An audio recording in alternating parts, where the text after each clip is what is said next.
Selamat datang di SMK Santo Aloysius Podcast. Jadi podcast SMK Swasta Santo Aloysius ini hadir sebagai ruang untuk berbagi informasi, baik itu informasi sejarah, pendidikan, sekolah maupun informasi lainnya. Dengan mendengarkan channel podcast ini diharapkan bisa menambah wawasan, informasi, dan pengetahuan dari para pendengar. Nah, kali ini untuk episode hari ini kita akan membahas tentang sejarah masuknya Bruderan CSA di Manggarai dan berdirinya SMK Swasta Santo Aloysius. Dengan narasumber kita adalah Bruder Victor. Selamat siang, Bruder. Selamat siang, Pak Edi. Oke, baik, Bruder. Kami ingin mencari tahu, Bruder, kira-kira bagaimana sejarah atau awal mulanya Bruderan CSA itu masuk di daerah Manggarai, Bruder. Terima kasih, Pak Edi. Yo, dan sama-sama. juga para pendengar. Berbicara mengenai kehadiran para Bruder CSA, itu terjadi pada tahun 1958. Sudah lama sekali, Bruder. Sudah lama. Nah, waktu itu awalnya para Bruder sebenarnya sebelumnya sudah hadir di Surabaya pada tahun 1860.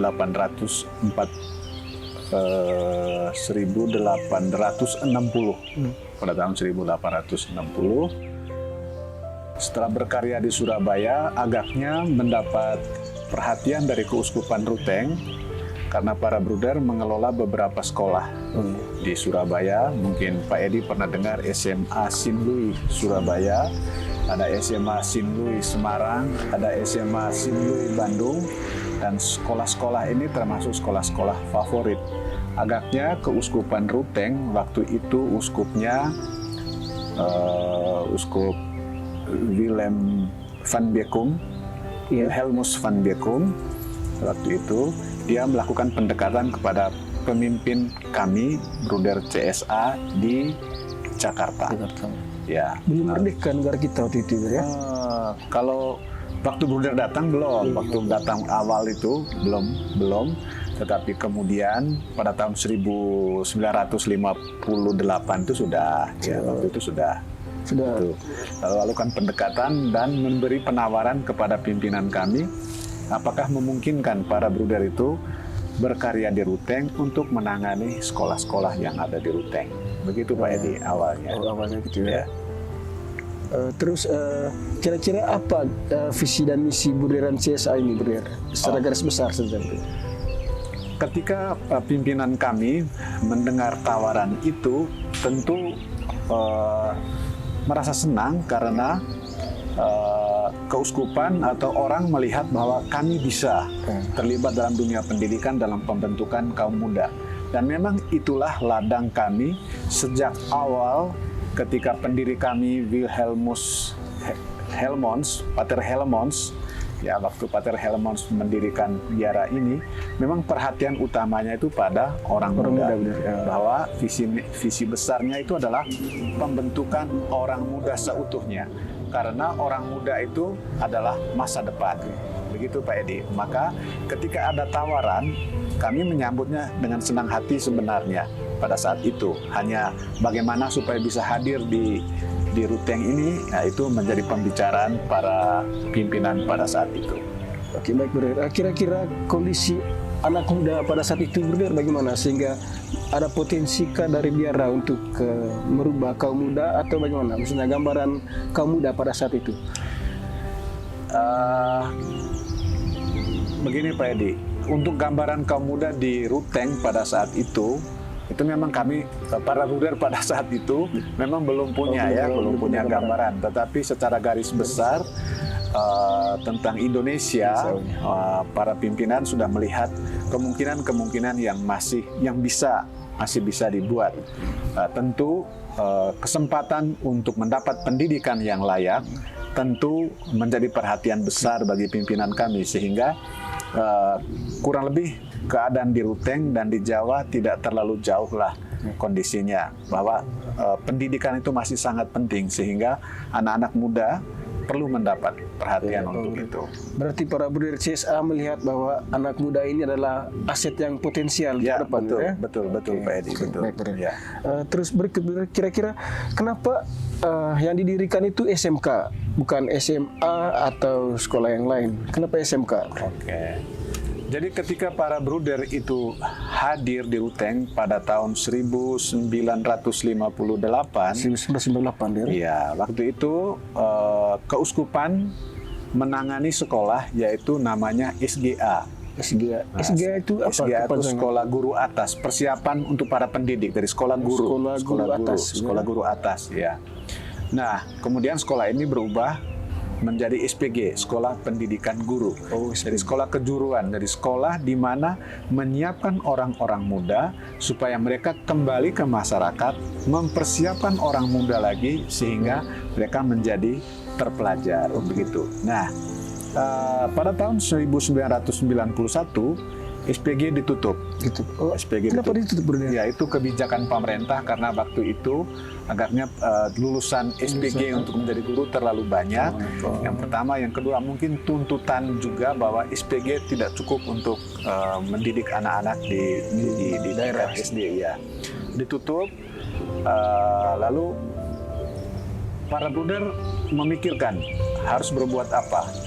Lalu adakan diskusi dengan berbagai pihak.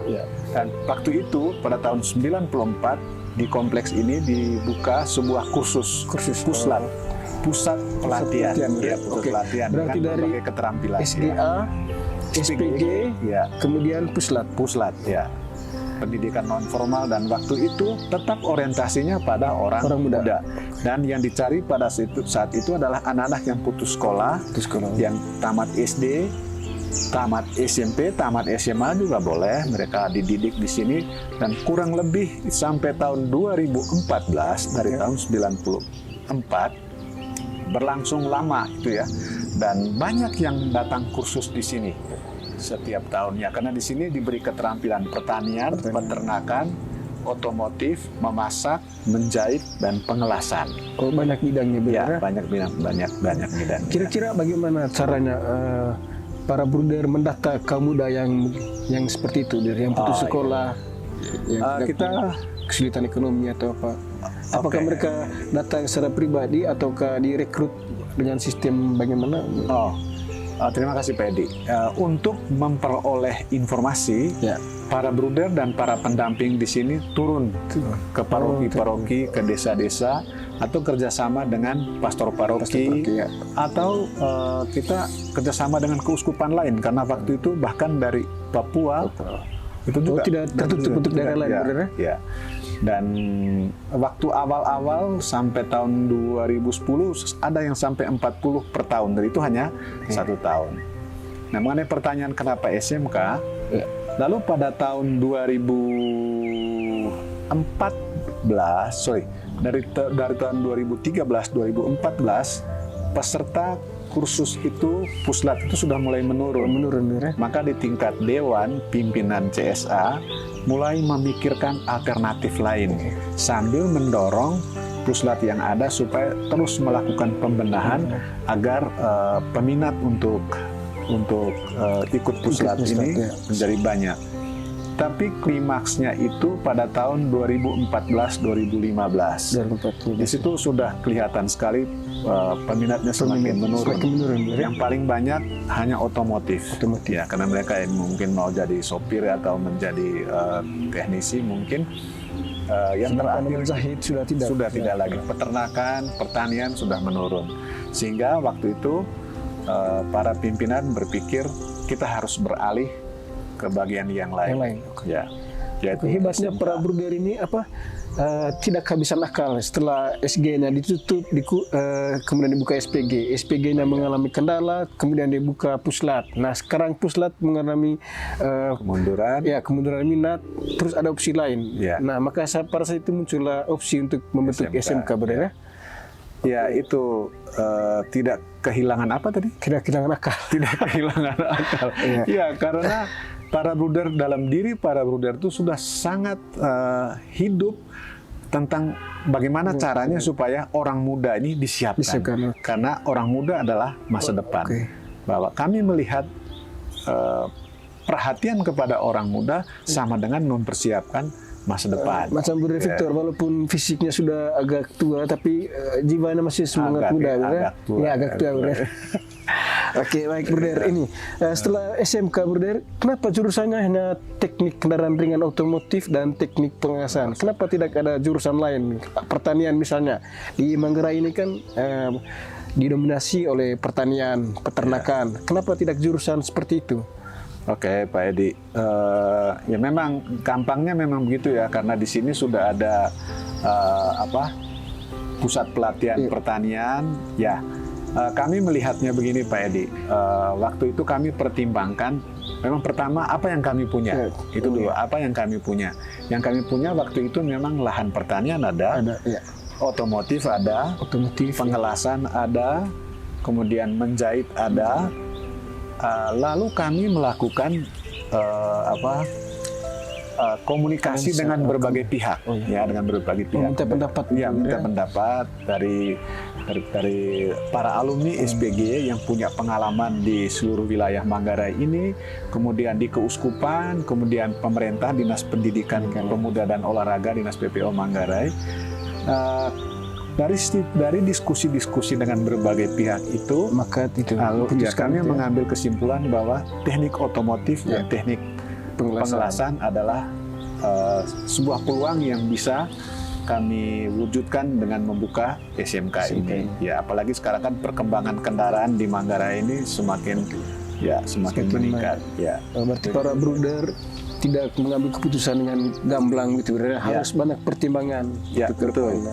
Seperti waktu kita mendirikan Puslat, itu butuh 4 tahun. 4 tahun. Kita butuh 4 tahun.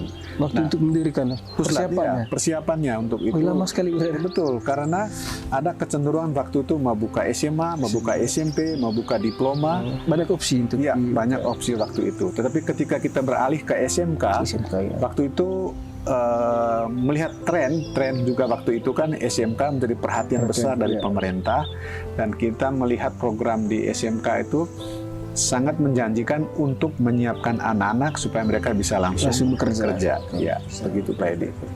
Oke, Bruder. Ini Bruder, kira-kira bagaimana mimpi para bruder melalui Yayasan Solidaritas Ruteng untuk Kamuda, khususnya di SMK ya. Oke, terima kasih Pak Edi. Para bruder tetap pada mimpi besarnya itu bagaimana membentuk orang muda Manggarai secara khusus, atau pemuda NTT atau pemuda Indonesia, agar mereka sungguh bisa menjawab tantangan pada zamannya. Ya, misalnya sekarang dengan tuntutan otomotif seperti apa, maka para guru yang ada di SMK ini dituntut juga sedemikian. Tidak hanya tuntut, tapi juga disiapkan juga oleh yayasan bagaimana mereka mampu membentuk anak-anak ini, mempersiapkan anak-anak ini supaya mereka ketika tamat dari sini mereka bisa bekerja, bisa menjadi berguna lah diri sendiri. Ya, untuk diri sendiri dan untuk orang lain. Ya, itu yang paling penting. Jadi mimpi besarnya itu tetap bagaimana menyiapkan anak-anak muda ini supaya mereka terserap di dunia kerja. Oke, baik, Bruder. Apakah Bruder melihat anak muda pada zaman sekarang ini mereka tidak bisa melihat atau menjawab tantangan itu dengan dirinya sendiri, menjawab sendiri? Apakah perlu bantuan dari orang lain, misalnya tadi melalui para bruder SMK? Apakah mereka perlu didikte atau dibantu untuk menghadapi tantangan, ataukah bagaimana? Ya, mental anak muda sekarang, Bruder. Ya, sebetulnya bukan hanya sekarang ya, tapi dari dulu juga. Namanya orang muda itu tetap membutuhkan pendampingan. Hanya memang tuntutannya kan beda-beda. Kalau dulu semua manual. Nah, sekarang bagaimana dengan era digital ini dapat kita manfaatkan agar mereka bisa menjawab tantangannya dengan cara yang sekarang ini, itu Pak Edi. Berarti dengan cara yang benar, membuat yang benar, benar. Betul, ya. Oke, baik. Itu secara garis besar dari harapan para bruder. Dari Bruder Victor sendiri, kira-kira secara pribadi nih Bruder, bagaimana mimpi Bruder untuk SMK selanjutnya ke depannya? Terima kasih Pak Edi. Seperti saya juga tidak jauh sih dari harapan para bruder juga ya. Saya juga bruder juga, jadi tidak terlalu jauh lah dari seperti itu. Ya, saya hanya punya harapan yang pertama untuk para guru dulu. Untuk para guru SMK, guru di SMK ini, bagaimana semangat awal yang kita miliki tetap itu dipertahankan dan dilanjutkan dalam pelayanan dengan semangat PKD tentu ya. Konsistensi itu. Konsistensi itu bagaimana jangan sampai itu motivasi. Jangan sampai motivasinya menurun. Jangan sampai surut. Jangan sampai surut ya. Bagaimana sejak awal tuh semangat PKD-nya itu ditingkatkan terus. Kemudian yang kedua, para guru atau sekolah pada umumnya bagaimana tetap membaca tanda-tanda zaman, tetap membaca situasi, lalu mengambil suatu tindakan yang tepat. Harus sigap, benar. Jadi seperti pengembangan jurusan-jurusan yang kita miliki.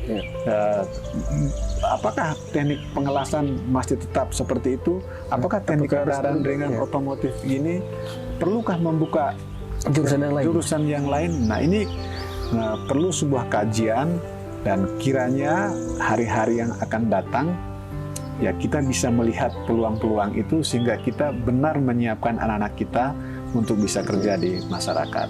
Oke, baik Bro. Terima kasih atas harapan yang benar. Ini kan ada jurusan baru, Bro, ya? Jurusan multimedia. Itu ada pertimbangan khusus atau bagaimana sehingga dibentuk jurusan multimedia? Ya pasti. Kira-kira apa pertimbangannya, Bro? Sampai pertimbangan di era digital sekarang itu kan hampir semua komputerisasi hampir semua ke sana. Maka kita mengambil salah satu saja dari digital itu adalah multimedia. Multimedia dengan harapan anak-anak dipersiapkan agar menguasai teknologi itu sehingga mereka juga bisa dengan cara seperti itu meneruskan kehidupan mereka di masyarakat. Dan Pak Edi, satu lagi harapannya bahwa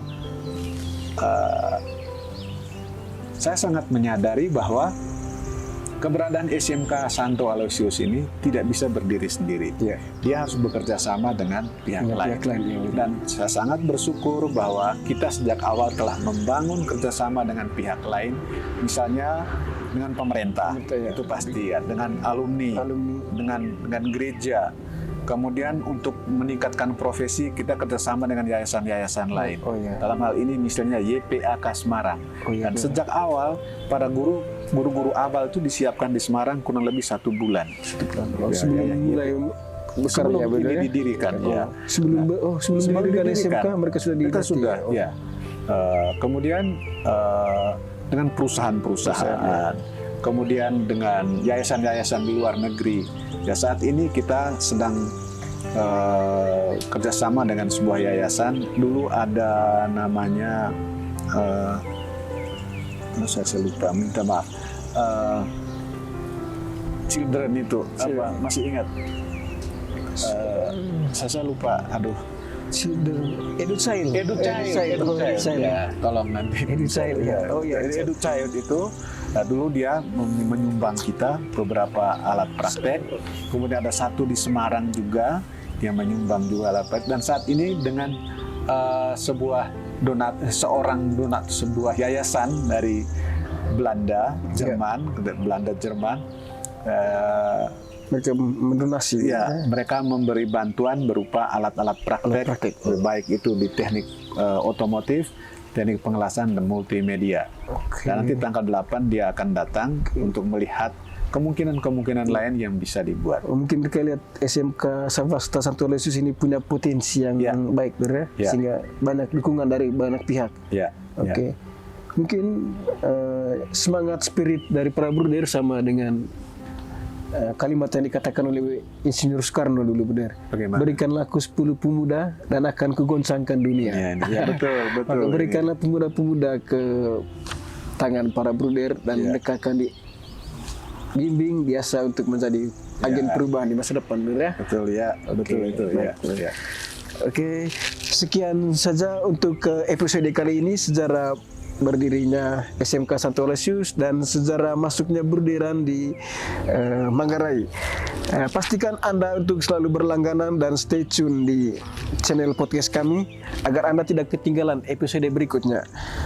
Saya Edi Pir mewakili segala kru di studio mengucapkan terima kasih dan sampai jumpa. Oke, terima kasih, Bruder. Oke, terima kasih Pak Edi ya.